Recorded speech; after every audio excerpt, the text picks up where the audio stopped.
classes of research methodology and research and publication ethics is to make you prepare for research writing. तो main जो task है आपका research methodology जो पढ़ रहे हो, रिसर्च एंड पब्लिकेशन एथिक्स जो पढ़ रहे हो, उसका मेन टारगेट क्या है? मेन टारगेट है कि रिसर्च क्या होता है, कितने टाइप का होता है, और उस रिसर्च में आप अपने रिसर्च को कैसे जोड़ पाओगे, कितने टाइप का हाइपोथेसिस होते हैं, और मेन होता है कि आप एक रिसर्च पेपर लिख सको, एक रिसर्च पेपर लिख सको और साथ साथ हम एक थीसिस लिख सको। थीसिस तो मेन तो अल्टीमेटली आपको एक थीसिस लिखना है। तो हम लोग सिर्फ पिन पॉइंटेड, जैसे सब लोग काफी डिस्क्रिप्टिव आपको बहुत सारी चीजें बता रहे होंगे, लेकिन हम लोग पिन पॉइंटेड एक रिसर्च पेपर लिखने की शैली सीखने के लिए एक छोटा सा ये वर्कशॉप टाइप का class. It is a mixture of research methodology as well as research publication and ethics. Clear? तो सबसे पहले इस लेक्चर में I will cover what is research, ways of presenting research, what is research paper and components of research paper and how to start writing. Most important है कि हम लिखना कैसे चालू करें। ठीक है? और ये लेक्चर के साथ साथ एक वर्क भी आपको असाइन करेंगे ताकि अपन नेक्स्ट वीक में जब मिलेंगे तो कुछ वर्क के साथ मिलेंगे, एक स्टेप अपना आगे बढ़ेंगे। तो इस लेक्चर के बाद जो मैं एक्सपेक्ट कर रहा हूँ कि आप रिसर्च को समझें और एकेडमिक्स में कहाँ यूज होता है उसको भी समझें, और कितने टाइप से हम रिसर्च को पब्लिश कर चुके हैं, प्रेजेंट कर चुके हैं, और मेन आपका जो रिसर्च पेपर का पर्पस क्या है, और कंपोनेंट्स रिसर्च पेपर कंपोनेंट क्या क्या होते हैं, चाहे कोई भी सब्जेक्ट हो, चाहे फार्मेसी हो, फिजिक्स हो, बॉटनी हो, जूलॉजी हो, और एक स्टार्ट करें लिखना। इसी वीक से हमको लिखना स्टार्ट करें। तो सबसे पहले रिसर्च, तो रिसर्च वर्ड कहां से आया? फ्रेंच वर्ड है, सर्चर से आया है और उसके प्रीफिक्स में री आया है। मतलब it is identified and defined by intensive search with the purpose of becoming certain. मतलब हम क्या करते हैं कि जो हुआ है उसको फिर से रिव्यू करते हैं और उस पर नया खोजते हैं। मेन अगर आप देखें, और एक सिस्टमेटिक इन्वेस्टिगेशन, सिस्टमेटिक जो इन्वेस्टिगेशन है उसके थ्रू हम चालू करते हैं। लिखा हुआ it is a systematic investigation into reality to gain knowledge. तो पहले चीज तो ये समझना है कि PhD is not a degree, it is a honour. ये एक सम्मान है। जैसे आपके घर में कोई भी नया व्यक्ति आता है तो उसको आप सर बोलते हो या महोदय बोलते हो, है ना, या कोई भी उसको एक पद देते हो, तो वो एक सम्मान है। और PhD also can be withdrawn. तो आपने पीएचडी का जो सम्मान है आपसे छीना भी जा सकता है। ठीक है? तो इसलिए आपको ये समझना है कि पीएचडी करते करते हम पीएचडी के लायक बने, उस लेवल पे हम लोग अपना जो मोटिवेशन है, हम अपना जो लेवल है उसी के हिसाब से धीरे धीरे बढ़ाए, एक एक स्टेप वाइज हम आगे बढ़ते जाए। सबसे पहले हम बोले कि रिसर्च को कैसे प्रेजेंट करें। तो रिसर्च का जो एकेडमिक जो पार्टिसिपेशन है, जैसे आप जो भी फील्ड में हैं उस फील्ड में एक है आपका रिसर्च पेपर्स इन जर्नल्स, आप जो जर्नल्स सर्च करोगे। सेकंड, जो कॉन्फ्रेंस होते हैं उसमें आप अपने पेपर्स प्रेजेंट करोगे, ये आपका सेकंड है। इसके अलावा आप कोई बुक को एडिट कर सकते हो। आप क्या कर सकते हैं कि इन सभी से अलग अलग एक मुद्दे पे, जैसे मैं बोल रहा हूँ कि भारत में शिक्षा की स्थिति, इस टॉपिक में आपने 10 विद्वानों के मत मंगाए, मतलब उनके ओपिनियन मंगाए, और उसको मिलाकर एक बुक की शक्ल में मार्केट में उतारा विद आईएसबीएन नंबर, तो उसको हम बोलेंगे बुक एडिटेड, राइट। इसके अलावा हम जैसा बाकी विद्वानों ने जो एक एक चैप्टर लिख के दिए है आपको, वैसे आप भी अपने आर्टिकल्स किसी को दे सकते हैं, तो वो होगा आपका बुक चैप्टर्स। Book chapters. इसके अलावा आप अपनी खोज को या अपनी सोच को, अगर आप इस काबिल मानते हो कि एक पेटेंट गवर्नमेंट का, इंडियन गवर्नमेंट का एक पेटेंट आपका हो सके, तो उसके लिए हम लोग पेटेंट फाइल करते हैं, उसको ग्रांट करते हैं। तो आप फाइल करना और ग्रांट करना दो अलग चीज है। ग्रांट फाइल करना इज इजी, लेकिन उसको ग्रांट करने में आपको एक पूरा एक प्रोसेस होता है। जैसे कोई भी ड्रग को हम पेटेंट करते हैं ना, फाइल करते हैं, तो उस तरीके से, और उसके बाद इसका कॉपीराइट की बात करते हैं। तो ये सब एकेडमिकली रिसर्च का मतलब ये हो कि हम जर्नल्स की बात करें, हम कॉन्फ्रेंस प्रोसीडिंग की बात करें, बुक्स की बात करें, पेटेंट्स की बात करें, कॉपीराइट की बात करें, इतना चीज आपको हमेशा बार बार अपने टीचिंग में, चाहे वो स्कूल हो, कॉलेज हो, यूनिवर्सिटी हो, आपको बार बार इन 6 चीजों के बारे में बात। और इसमें जैसे जैसे हम निपुण होते जाएंगे तो आपका स्तर ऑटोमेटिक बढ़ता जाएगा। तो आपके पास 2 टाइप के डेवलपमेंट है। एक डेवलपमेंट है कि आप अच्छा पढ़ रहे हो, अच्छा काम कर रहे हो, अच्छा पढ़ा रहे हो, ये सब यूनिवर्सिटी जान रहा है। और एक होता है कि आपको पूरा विश्व जानता है। तो विश्व कैसे जानेगा? कि आपने यूट्यूब में लेक्चर डाले या आपने इनमें से कुछ किया। आपने इनमें से कुछ किया तो पूरे वर्ल्ड के लोग आपको देख सकते हैं। तो एक छोटा सा एक्सरसाइज ये है कि पहले अपने आप को सर्च करें। आप आज जो है गूगल में जाके आप अपने नाम को सर्च करें। आप किसी कॉलेज में पढ़े होंगे, वहाँ पे आपका नाम कहीं दिखेगा, फेसबुक, लिंक्डइन, ट्विटर वहाँ दिखेगा। इसके अलावा कहाँ कहाँ आपका नाम शो कर रहे हैं, जो आप ही खुद, ऐसा नहीं कि राजन साहब कोई और, उसको नहीं खोजना है, जो आप उस प्रेजेंस को आज के डेट में आपको सर्च करना है। सर ईमानदारी से ग्रुप में या एक पर्सनली मुझे आप शेयर करेंगे तो अच्छा लगेगा कि आपका प्रेजेंस कहाँ कहाँ पर है। गूगल में अपना नाम सर्च करेंगे, ISBM में दिखेंगे, आपका सर स्कूल में दिखेगा, तो कहाँ कहाँ पे हैं। और आज से लेकर 2 साल के बाद फिर आप उसको फिर सर्च करना। तो आज के डेट में ये पहला टास्क मैं दे रहा हूँ आपको कि अपना नाम आपको सर्च करना है गूगल में। गूगल के पेजेस में हम कौन से पेज में, फर्स्ट पेज में, सेकंड पेज में, थर्ड पेज में कहाँ कहाँ है। हो सकता है आपका कॉलेज में आपका नाम होगा, कहीं प्रोग्राम किए होंगे, वहाँ भी दिखाएगा, प्रेस रिलीज कुछ आया होगा तो भी दिखाएगा। तो ये एक पहला टास्क मैं आप लोगों को दे रहा हूँ, क्योंकि पहले तो हम अपनी आइडेंटिटी खोजें कि हम कहाँ पर। देन हम थोड़ा सा एक कदम आगे बढ़ेंगे तो आपको ये जान के लगेगा कि ये सब तो वाकई मैंने पहले कर रखा है। जैसे आपने एक ऐसे लिखा, वो भी एक रिसर्च है। इसमें मेरे पास 19 पॉइंट्स मुझे मिल रहे हैं जो आपको ये बताएगा कि आपने पहले रिसर्च कर रखा है। क्योंकि हम रिसर्च को नए तरीके से सोचते हैं कि रिसर्च पहाड़ है ना, क्या है, तूफान है, तो बम है, क्या है पता नहीं। तो आपने एक जो स्कूल में ऐसे लिखा, that is also a research, right. आपने एक पिक्चर बनाया, एक इमेजिनेशन किया, एक पिक्चर बनाया, जैसे विश्व जल सप्ताह था ना, उसमें एक पिक्चर बनाया, तो वो भी एक रिसर्च है। फोटो आपने एडिट की, वो भी एक रिसर्च है। वीडियो बनाया, एक कई चीजों को लेके आपने एक वीडियो बनाया, एक प्रोग्राम का एक वीडियो बनाया, कोई भी अपनी सोच का एक वीडियो बनाया, वो भी रिसर्च है। एक पीपीटी बनाया, जैसे मैंने एक पीपीटी बनाया आपको प्रेजेंट करने के लिए, तो वो भी एक रिसर्च है। उसके अलावा एक पोस्टर बनाया, या आपने कोई एक पत्र लिखा, किसी को एक स्क्रिप्ट लिखा, अपने दोस्त को लिखा कि मैं ठीक हूँ। पहले टाइम में बहुत पत्र लिखते थे, आजकल व्हाट्सएप लिखते हैं, आजकल हर चीज व्हाट्सएप में चलती है। इसके अलावा आपने अपने स्कूल कॉलेज डेज में कोई प्रोजेक्ट बनाया होगा, कोई मॉडल बनाया होगा, उसके साथ उसका रिपोर्ट लिखा होगा, वो भी एक रिसर्च है। इसके अलावा आपने जो लैब में जो लिखा, लैब में जो एक फाइल बनाई, फिजिक्स, केमिस्ट्री, आपने जो भी पढ़ा, आपके फार्मेसी में, आपके बॉटनी में, एजुकेशन में, बहुत सारे ऐसे टॉपिक्स में आपने लैब रिपोर्ट्स बनाई होगी, वो भी एक आपका रिसर्च है। इसके अलावा हर्बेरियम फाइल हो गया, एनिमल जो आपके जो रिपोर्ट्स हैं। कभी आपने स्पीच दिया, जैसे मैं एक स्पीच दे रहा हूँ, ये एक लेक्चर ले रहा हूँ, ये भी एक काइंड ऑफ रिसर्च है। अगर इसमें कुछ भी नया है तो फ्लो चार्ट, डायग्राम, हम ऑफिस की चीजों को समझाने के लिए कई बार कुछ फ्लो चार्ट बनाते हैं कि हम ऐसा काम करेंगे, वैसा काम करेंगे, हमारे डिपार्टमेंट में ऐसा नाम होगा। क्वेश्चन और आंसर कभी की बनाते हैं, जैसे क्विज कंपटीशन हुआ तो उसने क्वेश्चन आंसर का एक की बनाया। कुछ आपने टास्क बनाया, टास्क को फ्लो किया, कोई मैप बनाया, कोई न्यूज़पेपर का प्रेस रिलीज बनाया, कोई एडवाइस कॉलम बनाया, कोई ग्लॉसरी बनाया, कोई इंस्ट्रक्शन का बुकलेट बनाया कि लैब में ये करना है, ये नहीं करना है।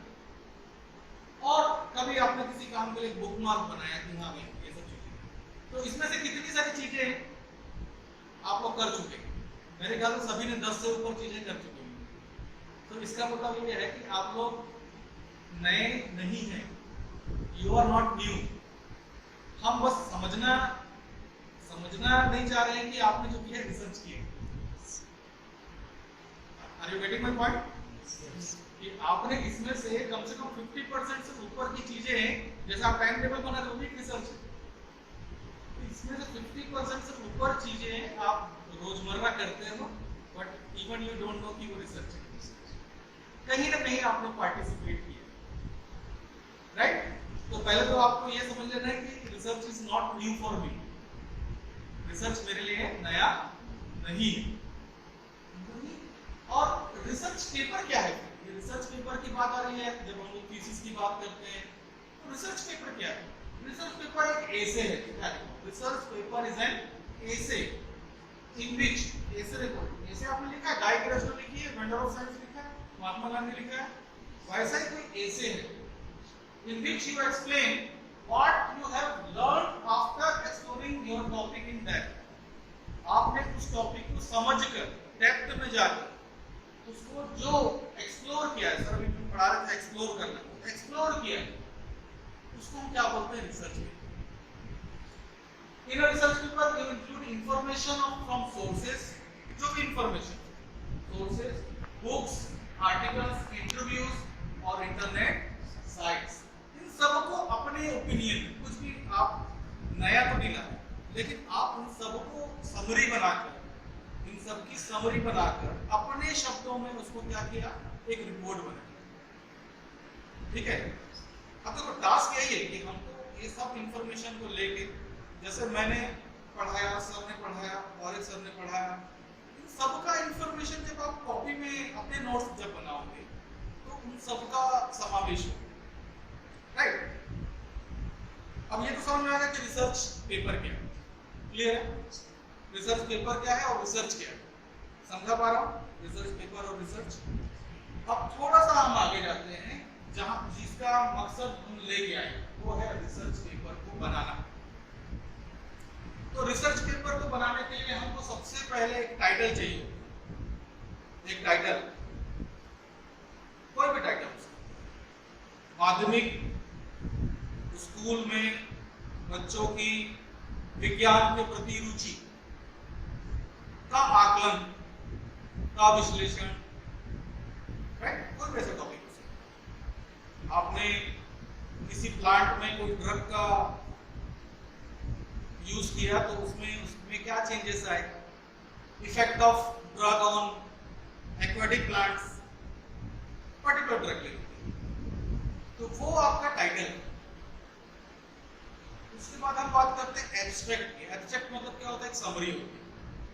आपने, हम ऐसा ना भी समझ रहे हैं ऊपर से नीचे, लेकिन आप जब लिखेंगे ना तो उल्टा जाता है, उल्टा जाता है। हम पहले क्या करते हैं ना कि जो रिजल्ट पार्ट है वहां से स्टार्ट करते हैं और उसके आधार पर हम ऊपर जाते हैं, मतलब बॉटम अप बोलते हैं, बॉटम अप, नीचे से ऊपर। लेकिन प्रैक्टिकली ऐसा कोई करता नहीं। नॉर्मली क्या करते हैं? सब टॉप डाउन करते हैं। पहले टाइटल लिखेंगे, फिर एब्स्ट्रैक्ट लिख देंगे खुद ही, फिर इंट्रोडक्शन भी अपने हिसाब से बना लेंगे, और इंट्रोडक्शन के बाद हम लोग लिटरेचर रिव्यू, हमने क्या क्या सोर्स इकट्ठे किए, कौन कौन सा एरिया हमने समझा, वो सब की बात आएंगे। फिर मेथोडोलॉजी की बात आएंगे, रिजल्ट की बात आएंगे, डिस्कशन आएगा, कंक्लूजन आएगा, रेफरेंसेस आएंगे और आपका अपेंडिक्स आएगा। क्लियर? अभी अपन इतना बस देख लेते हैं कि ये रिसर्च पेपर का स्ट्रक्चर है, चाहे कोई भी, चाहे आर्ट्स वाला हो, कॉमर्स वाले हो, लॉ वाले हो, चाहे साइंस वाले हो, इंजीनियरिंग वाले हो, सबका स्ट्रक्चर यही होगा। मेन पार्ट आपका इंट्रोडक्शन, बॉडी और कंक्लूजन, जो लेफ्ट हैंड साइड में देखे ना, इंट्रोडक्शन, बॉडी, और बॉडी में चेंजेस हो सकते हैं, बॉडी में आपके वैल्यूज में चेंजेस हो सकते हैं, कुछ भी आप कंपोनेंट को थोड़ा बहुत जर्नल के हिसाब से वो चेंज होगा। इसको बहुत डिटेल में हम लोग बाद में और समझेंगे कि एब्स्ट्रैक्ट में क्या लिखना है, इंट्रोडक्शन में कितना लिखना है। अभी हम लोग सिर्फ अभी डायरेक्ट स्टार्ट करेंगे। तो ये जो मैंने स्लाइड दिखाया है, ये आइडियल है। ये क्या है? आइडियल। और इसके बाद में जो स्लाइड दिखा रहा हूँ, ये रियल टाइम। ये सबसे पहले हम क्या करते हैं, हमको किस डायरेक्शन में काम करना है, उस डायरेक्शन के लिए क्लैरिफाई करना है, खुद को क्लैरिफाई करना है, इस डायरेक्शन में क्लैरिटी रखना है कि मुझे इस डायरेक्शन में काम करना है। पहला चीज।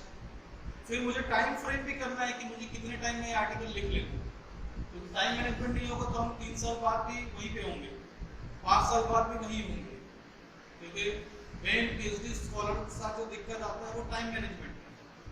हम अपनी आप को प्राथमिकता में नीचे रखते हैं और बाकी कामों को ऊपर रखते हैं, क्योंकि सबसे इंपॉर्टेंट लेकिन आप खुद हो। मैं हमेशा स्टूडेंट्स को बोलता हूँ कि दुनिया में सबसे इंपॉर्टेंट कौन है, तो वो आप खुद हैं, क्योंकि आपका नाम जैसे बढ़ेगा तो आपको देखने का नजरिया लोगों का बदलेगा। ठीक है, तो टाइम मैनेजमेंट बहुत इंपॉर्टेंट है। टॉपिक सिलेक्शन, टॉपिक के लिए ब्रेनस्टॉर्मिंग, सोचना बहुत अच्छे से, विप्लव बोलते हैं हिंदी में इसको, है ना।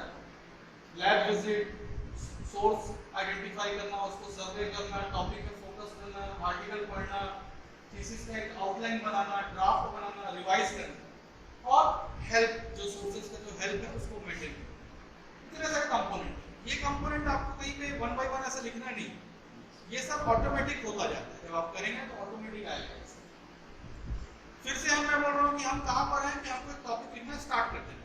आज हम क्या करेंगे, आज ही एक पहला टास्क मैं आपको दिया कि आप अपने आप को गूगल में सर्च करेंगे। दूसरा टास्क कि हमको आज ही लिखना स्टार्ट करना। तो लिखने में मुझे जो दिक्कतें हुई उसको थोड़ा बात करते हैं। मैं चैलेंजेस की बात करता हूँ। वैसे चैलेंजेस से पहले एक बार मैं बोलूँ कि ये जो रिसर्च है, जो इतने सारे स्टेप्स बताया, उस स्टेप्स का मेन सार क्या है, उस स्टेप्स का मेन सार मैं आपको बहुत ध्यान से सुनना आप मेरी बात को और उसको अच्छे से समझना। Research is a story, research एक कहानी है, रिसर्च एक कहानी है। उस कहानी को आप इमेजिन करते हैं, जैसे आपने कोई भी टॉपिक चॉइस किया जिसमें आपको समस्या दिखती है। जैसे आपको चूरा ब्लॉक के स्टूडेंट में विज्ञान के प्रति रुचि आपको कम दिखती है, तो आपने उसको टॉपिक बनाया। आपके दिमाग में स्टोरी है कि यहाँ पे स्टूडेंट का विज्ञान में रुचि कम है, ऑलरेडी आपके दिमाग में स्टोरी है। तो आप क्या करोगे, विज्ञान के प्रति रुचि आप उन बच्चों की कम है तो उसका आंकड़ा उससे आप मिलाओगे। पहला चीज यही है कि आप स्टोरी को पहले बनाओगे, ठीक है, और उसके बाद अपने काम को प्लान करोगे। आप प्लान करोगे कि आप यहाँ के जितने भी ब्लॉक में जितने स्कूल्स हैं वहाँ पे विज्ञान के जो स्टूडेंट्स हैं उनका क्या करोगे, डेटा लोगे, 10th में कितना है, 12th में कितना है, आप मार्क्स लोगे। मार्क्स जो है कम हो रहे हैं कि अधिक हो रहे हैं साल दर साल, उसको देखोगे और उसके हिसाब से आप क्या करोगे, स्क्रिप्ट लिखोगे। पिक्चर में क्या होता है, एक स्क्रिप्ट होता है ना, केजीएफ का हीरो भी वही बोलेगा जो डायरेक्टर बोलेगा, है ना। बाहुबली का हीरो भी वही बोलेगा जो उसके स्क्रिप्ट में लिखा होगा, नया कुछ नहीं बोलेगा। तो आप भी क्या करोगे, एक स्क्रिप्ट बनाओगे और स्क्रिप्ट को क्या करोगे, अपनी स्टोरी के साथ क्या करोगे, मैच करोगे। ऐसा नहीं कि आप स्क्रिप्ट कुछ बनाए और आप जो सोचे थे वो अलग है। मतलब बाहुबली में कभी खुशी कभी गम का स्टोरी नहीं चलेगा, हमारी बात समझ, बाहुबली चलेगा, राइट। तो यहाँ पर ये 4 स्टेप आपको क्या करना है, कंप्लीट करना है। जैसे आप अभी इमेजिन करो एक स्टोरी, आपके सबके दिमाग में एक स्टोरी, कुछ भी स्टोरी। अभी तो हम टॉपिक की बात नहीं कर रहे, अभी हम लोग क्या कर रहे हैं कि लिखने की जो शैली है उसको सीखना चाहते हैं। तो उसके लिए हम क्या, कुछ भी जैसे जिसमें इंटरेस्ट है, जैसे आपके घर के आसपास कचरा बहुत है तो उसमें लोग क्या करते हैं क्या नहीं करते हैं, सफाई नहीं, कोई भी सामाजिक मुद्दा, पारिवारिक मुद्दा, कोई भी मुद्दा आप ले सकते, उस पर एक स्टोरी बना, राइट। और ये जो 4 स्टेप आपके कंप्लीट होंगे तब आपका पेपर्स पब्लिश होंगे, थीसिस पब्लिश होगा और अवार्ड होगा। ये सार है आपके रिसर्च का, ये रिसर्च का सार है। ये पूरे 3 साल की जर्नी का एक छोटा सा मैं आपको समरी दे रहा हूँ। यही करना है आपको, इसी में चलना है। आप बहुत बड़ा कोई ऐसा कोई रिसर्च, ऐसा कोई सामान, ऐसा कोई मशीन नहीं बनाने वाले, आप ये करने वाले। पहले तो क्लैरिटी लाओ कि हम करने क्या वाले। पहले उसको पूरा पीएचडी होने के बाद भी क्लैरिटी नहीं होती कि वो करने क्या वाले, राइट। अब हम बात करते हैं चैलेंजेस। अब इसमें से जिनको ये चैलेंजेस हैं वो हाँ बोलेगा जिसको चैलेंजेस नहीं है वो नहीं है। सबसे पहला लैक ऑफ वर्ड पावर, शब्द जो शक्ति है उसकी कमी। देखो कोई आदमी अच्छा बोलता है जिसके पास खूब सारे शब्द होते हैं। जैसे मेरे पास संस्कृत, हिंदी, अपने जो मदर टंग है वो सबका अच्छे अच्छे शब्द की शक्ति है तो मैं अच्छा बोल पाऊंगा। इवन छत्तीसगढ़ी भी कई लोग अच्छा नहीं बोल पाते, अगर उनके पास सब शब्द की शक्ति अच्छी है तो अच्छा बोल लेंगे। तो आपका वर्ड पावर जो है वो क्लियर होना चाहिए पहला चीज। अब वो वर्ड पावर रातों रात तो क्लियर होगा नहीं, वो धीरे धीरे क्लियर होगा। सेकंड, वर्ड पावर तो है लेकिन उसको कंस्ट्रक्शन, ग्रामर, उसको कंस्ट्रक्शन करना है। जैसे आपने बोला कि मैं एक देश का राजा हूं, कहानी लिखी आज ही, तो वंस अपॉन ए टाइम से स्टार्ट करोगे कि कहां से स्टार्ट करोगे, तो that is your word construction, that is your word construction. Word construction बहुत इंपॉर्टेंट है। इसमें ये चैलेंज है कि हम वर्ड कंस्ट्रक्शन सही तरीके से नहीं करते, सबके साथ दिक्कत है। इवन हमने भी जब स्टार्ट किया था तो जैसे अपने बॉस के पास लेके जा रहे थे मैन्युस्क्रिप्ट, वो तुरंत हमारे मुंह पे वापस रख रहे थे, क्या लिखे है बताते नहीं थे क्या लिखे, फिर हमको खुद सोचना होता है कि क्या लिखे। ठीक है, इसके बाद आपके जो भी थॉट्स हैं उसको एक मीनिंगफुल वर्ड और सेंटेंसेस में उसको क्या करना है, कवर करना, कन्वर्ट करना। आपने एक कहानी सोची, आज आपको एक कहानी सोचनी सभी को ये टास्क है आपका। मेरे लेक्चर में मैं टास्क दूंगा और जो टास्क पूरा नहीं करेगा उसको क्लास में बैठे नहीं दूंगा, बस एक ही शर्त। ठीक है, तो सेकंड टास्क आपका ये है कि आपको एक पेज का A4 पेज, A4 साइज का एक पेपर, उस A4 साइज का पूरा पेपर को मिनिमम एक पेज मिनिमम। ठीक है, उसकी एक स्टोरी लिखो। अब स्टोरी कुछ भी हो सकती है, नोबिता, सुजुका, शिनचैन, जो मर्जी आपकी, जो आप देखते हो उसमें आप एक स्टोरी बनाओ। उस स्टोरी को आप हिंदी में लिखो, राइट? टास्क क्लियर है सभी को? आपको हिंदी में लिखना है और उसको कन्वर्ट करना है किसमें, इंग्लिश में। ऐसा बिल्कुल नहीं करना, आपको इंग्लिश में ही सोचना और इंग्लिश में लिखना, भले 1000 गलती। समझ गए? आपको 1000 गलती के साथ एक आर्टिकल लिखना है जिसको आप व्हाट्सएप के थ्रू मुझे पर्सनल शेयर करें, राइट? और मैं उसको क्या करूंगा, उसका प्लेगरिज्म चेक करूंगा। प्लेगरिज्म का सॉफ्टवेयर है ना गवर्नमेंट ऑफ इंडिया का, उर्कुन। आपका थीसिस भी उसी चेक होगा, आपका थीसिस भी उसी चेक होगा, आपका रिसर्च पेपर भी उसी चेक होगा। जब उसका परसेंटेज 10% से नीचे जाएगा तो आपका थीसिस पब्लिश, ओके डन। क्योंकि बाकी तो सुपरवाइजर डिसाइड करेंगे। मुझे उसका प्लेगरिज्म कंटेंट, प्लेगरिज्म मतलब साहित्य चोरी। आपने क्या किया, गूगल में गए, स्टोरी कॉपी पेस्ट, ये नहीं करना,